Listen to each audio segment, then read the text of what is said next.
বৈষম্য বিরোধী ছাত্র আন্দোলনের আরেকটা প্ল্যাটফর্ম হচ্ছে নাগরিক কমিটি। কেউ কেউ বলছেন যে না, জাতীয় নাগরিক কমিটি একটা আলাদা আর বৈষম্য বিরোধী আলাদা। কিন্তু বৈষম্য বিরোধীর অনেক ছেলেপেলেই, বিশেষ করে সার্জিস থেকে শুরু করে আরও অনেকেই, তারাই কিন্তু এখন জাতীয় নাগরিক কমিটির বড় বড় পদগুলোতে আছেন। তার মানে তারা ABC টিম, এটা বোঝা যাচ্ছে। আচ্ছা, তো এই জাতীয় নাগরিক কমিটি একটা রাজনৈতিক দল ঘোষণার করার কথা ছিল, কিন্তু সেইখান থেকে তারা সরে এসেছেন। এরপরে রাজনীতিতে তারা সরাসরি না নামলেও বিএনপির সাথে তাদের কিন্তু যেই বাদানুবাদ অথবা টকশো থেকে শুরু করে বিভিন্ন জায়গায় যে পাল্টা কাউন্টারের যে বক্তব্য, যে মাসুদ ওজন কামাও, মানুষ কিন্তু মাংস কেটে নেবে, হান্নানকে এই কথা বলা হয়েছিল। তো আজকে আমরা দেখছি, গতকালকে আপনারা জানেন যে বাংলাদেশের ইতিহাসে আমার কাছে মনে হয় যে এটা আরও একটা ন্যাক্কারজনক ঘটনা, অন্তত এই সময়টাতে আমাদের যারা আদিবাসী আছেন তাদের সাথে একটা আদিবাসী বাঙালি, এই একটা জাতিগত গোষ্ঠী হিসাবে আমরা কালকে দেখলাম জাস্ট আওয়ামী লীগ সরকার পতনের 5 মাসের মধ্যে আজকে ছাত্রলীগ নাই, যুবলীগ নাই, প্রকাশ্যে কিন্তু এখন এখানে অনেক ছাত্ররা নিজেরা মারামারিতে দলছেন, একদল আরেকজনকে পিটাচ্ছেন, হাসপাতালে যাচ্ছে, প্রকাশ্যে একটা মেয়েকে নির্মমভাবে অত্যাচার করা হয়েছে, আমরা এদের গ্রেপ্তার দাবি করি।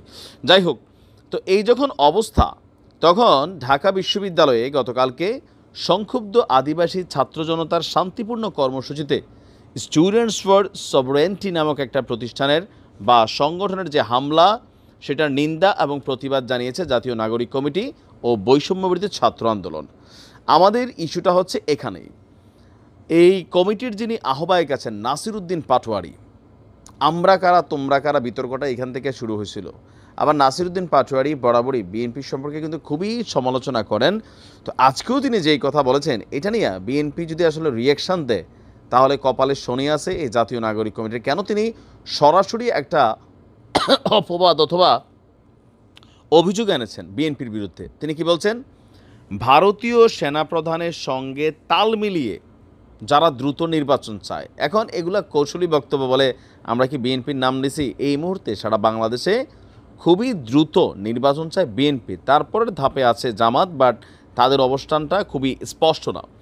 তো এই নাসিরুদ্দিন পাটোয়ারির বক্তব্য যে ভারতীয় সেনাপ্রধান কি বলছিল, যে নির্বাচিত একটা সরকার ছাড়া এই ইন্টার্ম গভর্নমেন্টের সাথে তারা আসলে একটা রাষ্ট্র টু রাষ্ট্র স্বাভাবিক সম্পর্ক হবে না।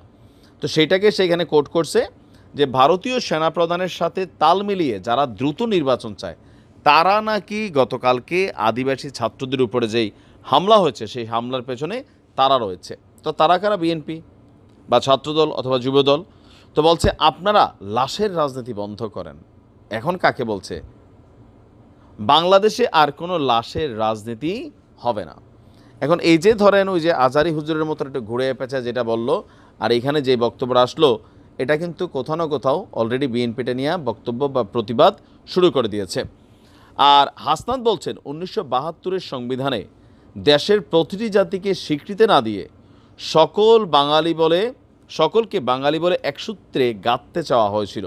এতে বাকি জাতিসত্তার যে অধিকার সেটা হরণ করা হয়েছে। আজকের হামলা মানে গতকালকের হামলায় এই ঘটনাও বাঙালি বলে স্লোগান দেওয়া হয়েছিল, অথচ স্লোগানকে নাকি প্রত্যাখ্যান করেছে ছাত্র জনতা। তো সবাই কি প্রত্যাখ্যান করছে? কারোর ভালো লাগলে এরা দিবে।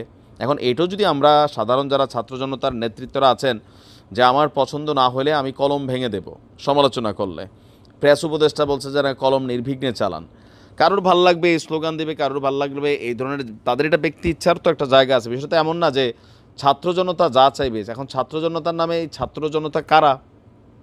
এদের মধ্যে বিএনপি আছে, ভাই তারা তো সাইড হয়ে গেছে, জামাত আছে পিছনে আলাদা, বিভিন্ন এখানে বিভাজনও আছে। তো এই ধরনের বক্তব্য থেকে কী হয়, এখানে কিন্তু আরেকটা বিভাজন হয়। এগুলো বক্তব্য দেওয়ার সময় খেয়াল রাখতে হবে, নয়তো আপনার ওই তোরা কই রাজুতে আয়, এই ডায়লগটা যেটা ভাইরাল, এখানে কিন্তু আপনারা পিছনে পরবর্তী সময় অনেক মানুষ আর পাবেন না। তো এখন তাদের এই বক্তব্যের পর আমরা সোশ্যাল মিডিয়ার প্ল্যাটফর্মে দেখলাম যে বিএনপির নেতাকর্মীরা আপনার এই কমেন্টগুলোর পোস্টের কমেন্টে হিউজ পরিমাণ বকাবকি নাসির উদ্দিন পাটোয়ারি সহ বৈষম্য বিরোধীদেরকে শুরু করেছে।